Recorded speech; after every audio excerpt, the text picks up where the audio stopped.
The DOJ and the Treasury Department are working with the European Commission and 7 other countries to go after one of Putin's biggest supports, and that's the oligarchs. CNN's Drew Griffin reports.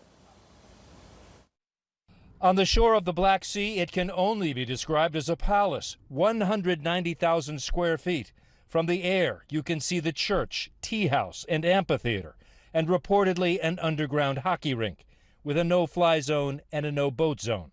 This, according to an investigation last year by the jailed Russian opposition leader Alexei Navalny's group. They claim that this gilded, luxurious palace fit for a king was built for Vladimir Putin. This palace is very much a symbol and a miniature of Putin's Russia. He no longer sees himself as a government employee, as an elected figure. He sees himself as a Tsar, as a king of some sort.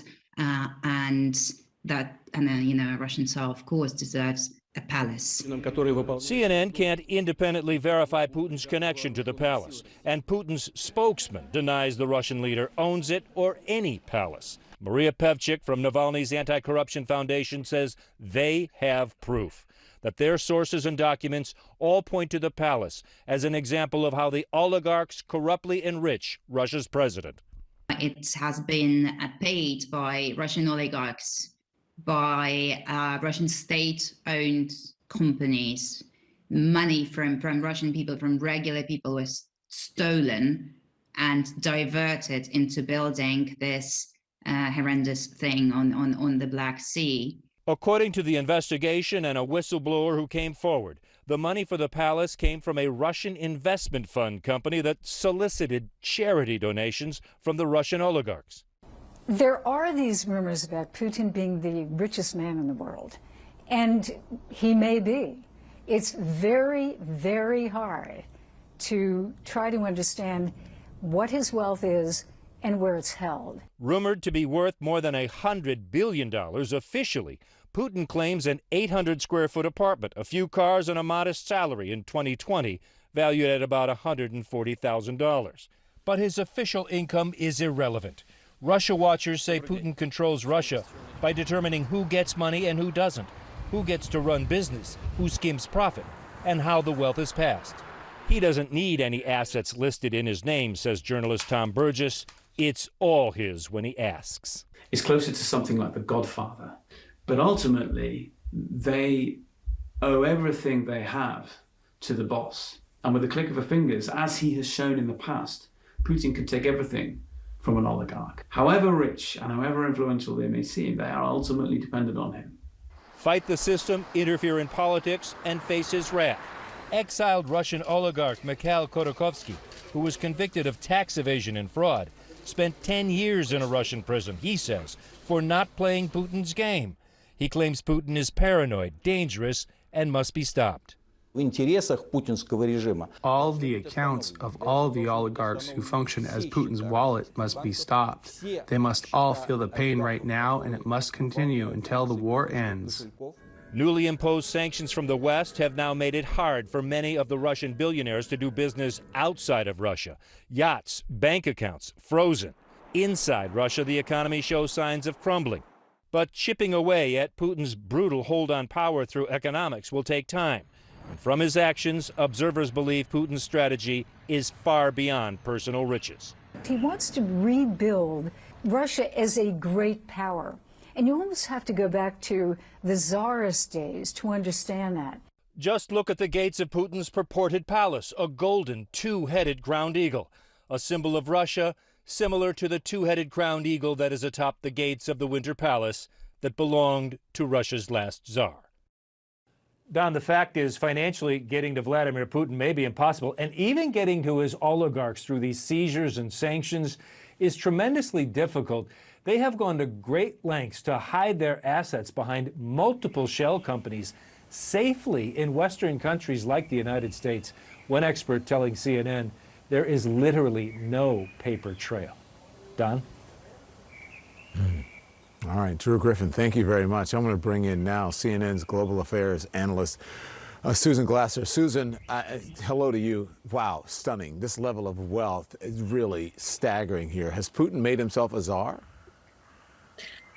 You know, that always was the framework, improbably enough, for this former KGB lieutenant colonel who was hanging a portrait of Peter the Great in his office, his modest office as deputy mayor of St. Petersburg in the 1990s.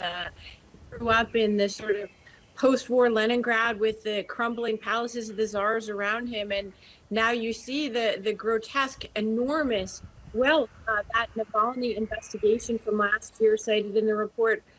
You know, it's really extraordinary the level of detail that they were able to turn up just about this particular over-the-top.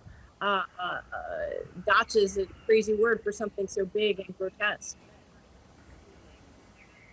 You know, all of these governments are now going after oligarchs' wealth, Susan, and it's really amazing. Do you think that they can keep this up? Do you think that that is going to put pressure on Putin? But I mean, if he is the one who is doled out the riches in the first place, how effective could this strategy be? Well, look, that's a question, is what is the goal of the sanctions at this point? First of all, there's the question of who, if anyone, is Vladimir Putin listening to anymore, right? And so certainly this is the system that enabled him at the beginning of his tenure. It might have been even more effective to crack down on the oligarchs, but now we're 2 decades in. You see the physical signs of isolation, Putin at the end of those long tables. So if he'd listened to the oligarchs, he probably wouldn't have been in this war in the first place. So that's one question that one has. But the flip side is, you know, causing him potentially to lose support enormously from these wealthy people who are used to operating with impunity in the West and going to their apartments in London and, you know, sending their kids to school in the United States and Europe. You know, that's cut off to them now. And the question is, what kind of backlash does that generate on Putin? Putin and his oligarchs, Susan, have had decades to hide and to hoard their money. Can sanctions inflict real pain on Putin and his cronies? Not to the personal level. These are people who, as you've seen, are literally grotesquely rich. You see that in some of these, you know, super yachts that are being impounded by the Italians and the like. I mean, just absolutely levels of thievery and corruption that are grotesque. So it's not going to affect them personally in terms of how they live their lives, except that they can no longer go to Europe. But, you know, Dubai is still open to them. Look at the property that they have there. And you see private jets still going there today, while much of the rest of the world is closed off to those Russian oligarchs' wealth. But I think it's a very important factor in understanding the nature of the government that Putin has put together, and a system in which a small number of people, you know, basically looted the country for their own purposes. These oligarchs owe everything to Putin. So is it them or the Russian people who will need to decide Putin has gone too far? Well, again, you look at the nature of the regime that Putin has, and one thing is that over time, he's been more than 2 decades in power. He has become progressively more isolated and surrounded really by the remnants of the security services, the siloviki, as it's called in Russian, that he surrounded himself with. You know, these are not the big business people, although many of them have benefited from corruption and gained large personal wealth as well. And so the question is, this system of one-man authoritarian rule, it's really gone in the other direction. Rather than oligarchs having a say over Vladimir Putin, he seems to have put more and more power onto himself personally. And his speech that he gave yesterday, Don, was just absolutely chilling. I mean, I would recommend anyone to listen to a translation of that. It's almost Stalinist in its promise of a new purge inside of Russia to accompany the horrific military action on Ukraine next door. It's really suggesting of a new level of reversion to 20th century type dictatorship inside of Russia. It's very scary.